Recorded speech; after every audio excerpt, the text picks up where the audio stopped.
बिस्मिल्लाहिर्रहमानिर्रहीम। अस्सलाम वालेकुम जी, क्या हाल हैं आप सबके। उम्मीद है कि आप सब खैरियत से होंगे। आज मैं आपके साथ शामी कबाब की रेसिपी शेयर करने लगी हूँ। अक्सर लोगों के शामी कबाब में से बदबू आती है, इसके अलावा ये कि टूट भी जाते हैं। मैं इंशाल्लाह आपके साथ शामी कबाब की रेसिपी शेयर करूँगी। आप इसे 3 महीने तक महफूज भी कर सकते हैं। बिस्मिल्लाह करते हैं, रेसिपी की तरफ आते हैं। आधा किलो मैंने चने की दाल ले ली है। चने की दाल को मैंने 1 से 2 घंटे के लिए भिगोया हुआ था। अब अच्छे से चने की दाल को मैंने धो लिया है और अब मैंने ले लिया आधा किलो चने की दाल। 1 किलो मैं बीफ का गोश्त ले रही हूँ। गोश्त के एक मुनासिब से साइज़ के मैंने पीसेस कर लिए हैं। बोनलेस हमने गोश्त यूज़ किया है। प्रेशर कुकर में ऐड करेंगे। 1 मीडियम साइज़ का प्याज लेंगे, प्याज ऐड कर देंगे। 2 टेबलस्पून हमने अदरक लहसुन का पेस्ट ले लिया है।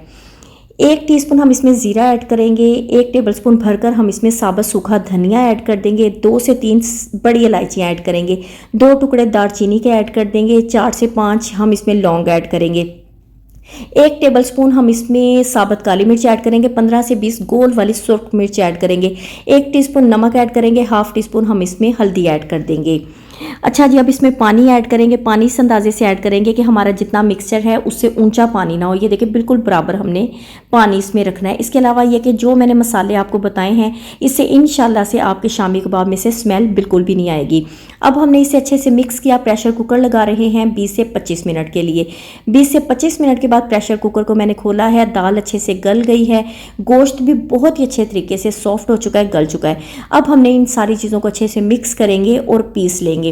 हमने इसे चॉपर में नहीं पीसना है, हम इसे मदने के साथ पीसेंगे, या ये जो होता है कुंडी डंडा जो होता है उसका जो डंडा है उसके साथ मैं पीस रही हूँ। मैं प्रेशर कुकर में ही मैंने सारे मिक्सचर को अच्छे से पीस लिया है। ठंडा कर लिया। एक बाउल में ऐड करेंगे। ज़्यादा सारा सब्ज़ धनिया ऐड करेंगे।